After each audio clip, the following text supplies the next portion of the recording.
चलिए अभी हम लोग पढ़ेंगे घन। घन क्या होता है? तो किसी एक संख्या को 3 बार लेकर गुणा करने पर प्राप्त गुणनफल उस संख्या का घन होता है। मतलब एक संख्या लीजिए, उसको कितनी बार गुणा करिए? 3 बार। संख्या का 3 बार अगर गुणा करिए तो वही संख्या, ध्यान रखिए संख्या वही होनी चाहिए। उसी संख्या का अगर आप 3 बार गुणा कर रहे हो तो उसको हम बोलते हैं संख्या का घन। और उसके ऊपर घात कितना लगाते हैं? 3। जैसे देखिए 17 का घन। अब हमें 17 का घन निकालना है तो मतलब 17 पे घात कितना लग जाएगा? 3। 17 पे कितना घात लग जाएगा? 3। अब आप चाहे तो यहाँ कोष्ठक भी लगा सकते हो। और 17 का कितनी बार गुणा होगा? 3 बार। 17 गुणे 17 गुणे 17। 17 का कितनी बार गुणा हुआ? 3 बार। 17 गुणे 17 गुणे 17। पहले 17 में 17 का गुणा करिए, फिर जितना आएगा, कितना आएगा? 289 आएगा, उसमें फिर 17 का गुणा करिए। तो इस तरीके से ध्यान से देखिए, पहले 17 में 17 का गुणा करिए, ये दोनों का, तो 289 आएगा, फिर 289 में फिर 17 का गुणा करिए, तो आंसर आएगा कितना? 4913। समझ गए अभी? तो घात 3 का मतलब उसी संख्या का 3 बार गुणा। 17 घात पे 3 घात लगाए तो 17 का 3 बार गुणा। चलिए दूसरा उदाहरण लेते हैं। दूसरा है -6 का घन। अब -6 का घन मतलब -6 पे कितना घात? 3 घात। और -6 पे 3 घात है तो -6 का 3 बार गुणा करेंगे। -6 गुणे, अब इसको कई चिन्ह एक साथ आ रहे हैं तो कोष्ठक लगाना जरूरी है। ऐसे -6 गुणे, कितनी बार गुणा करेंगे -6 का? 3 घात लगा तो 3 बार। -6 गुणे -6। अब देखिए पहले ये माइनस और माइनस का गुणा होके प्लस आएगा, फिर प्लस का फिर माइनस से गुणा करेंगे तो माइनस आएगा। ध्यान से देखिए, पहले ये माइनस और माइनस का गुणा करेंगे तो प्लस आ जाएगा, फिर उस प्लस का इस माइनस से गुणा करेंगे तो माइनस आ जाएगा। अब 6 में 6 का गुणा करेंगे 36 आएगा, 36 में फिर 6 का गुणा करेंगे तो 216 आएगा। चलिए आगे बढ़ते हैं। अभी तीसरा क्वेश्चन। तीसरा है -2/5 का घन। -2/5 का घन। अब इसमें कितना आएगा? -2/5 पे 3 घात लगेगा, तो ये -2/5 पे 3 घात लगा तो -2/5 का 3 बार गुणा। -2/5 गुणे -2/5 गुणे -2/5। अब गुणा कर लीजिए। इधर देखिए, पहले इस माइनस और माइनस का गुणा होगा, ये दोनों माइनस का गुणा प्लस हो जाएगा, उस प्लस का माइनस से गुणा होगा तो माइनस। और 2 दूना 4 दूना 8। देखिए 2 का 2 में गुणा 4, 4 का 2 में गुणा 8 बटा, फिर 5 का पहले 5 में गुणा करेंगे, 5 का 5 में गुणा करेंगे 25 आएगा, फिर उस 25 का 5 में गुणा करेंगे तो 125 आएगा। ओके, चलिए चौथा देखते हैं।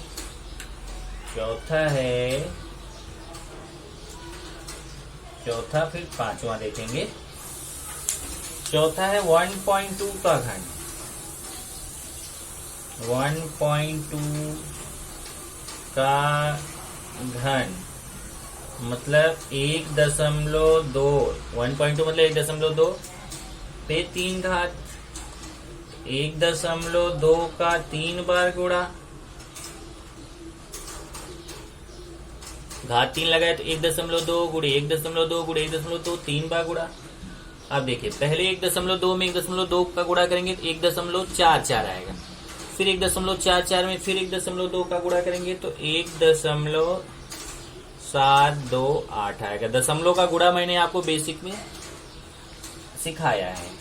ठीक है, एक और ले लेते हैं, पांचवा है 0.02 का घन।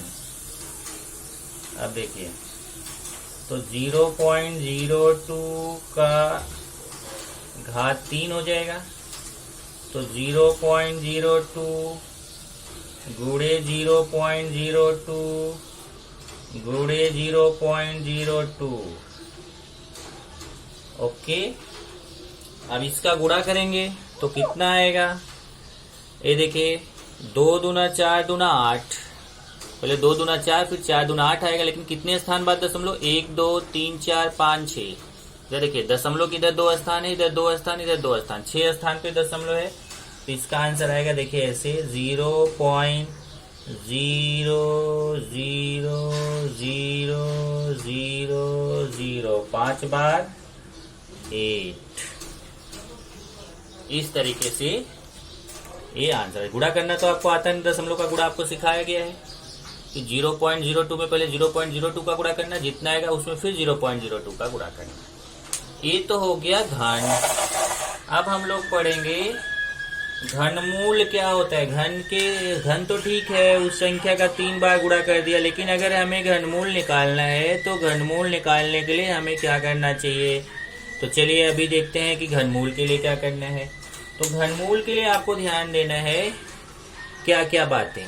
पहला ये है कि दी गई संख्या का गुणनखंड ज्ञात करो। गुणनखंड ज्ञात करो, ये पहला पॉइंट है कि जो दी गई संख्या है उसका गुणनखंड ज्ञात करो। दूसरा पॉइंट है समान संख्याओं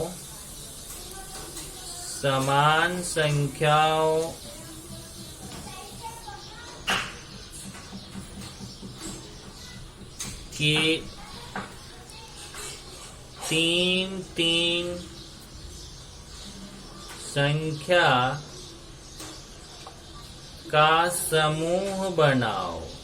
अब उसमें जो समान संख्या रहेंगी उसका 3 का समूह बनाना है। तीसरा पॉइंट, प्रत्येक समूह से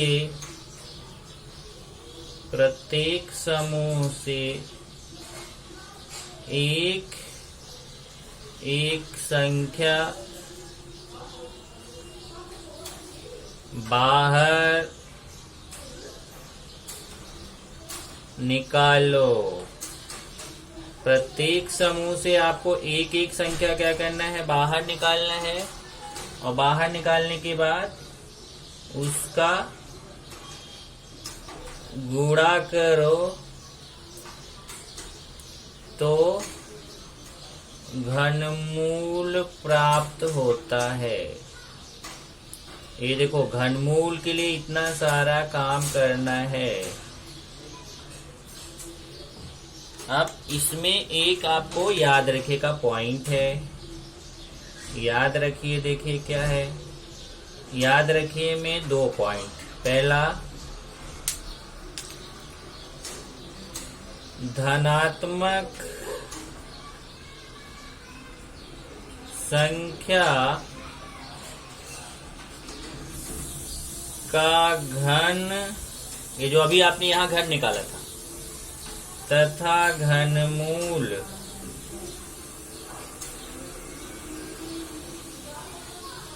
धनात्मक होता है, जबकि ऋणात्मक संख्या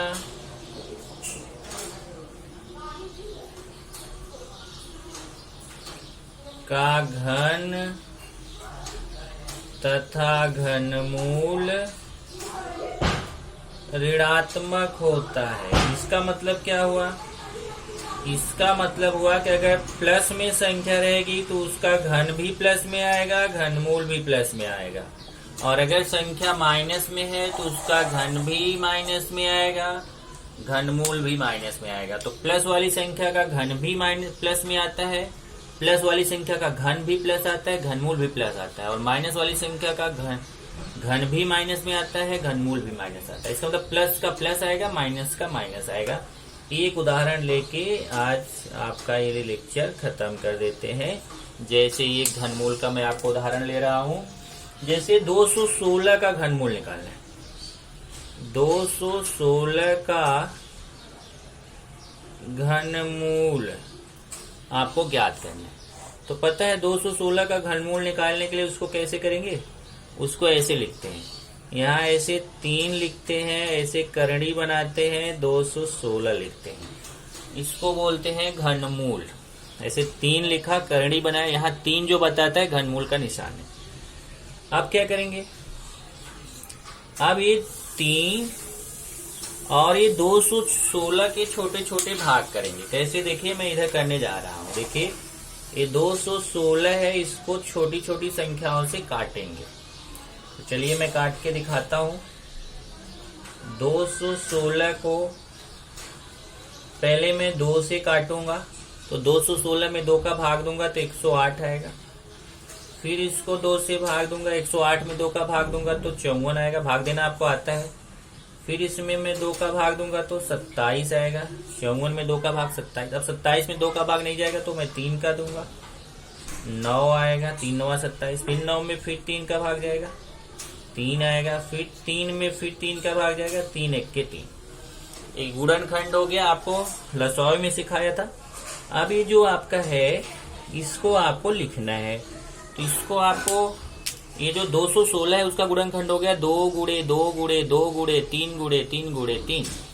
यही हमें यहाँ पर लिखना है। देखिए मैं लिखने चल रहा हूँ, 2 गुणे 2 गुणे 2 गुणे 3 गुणे 3 गुणे 3।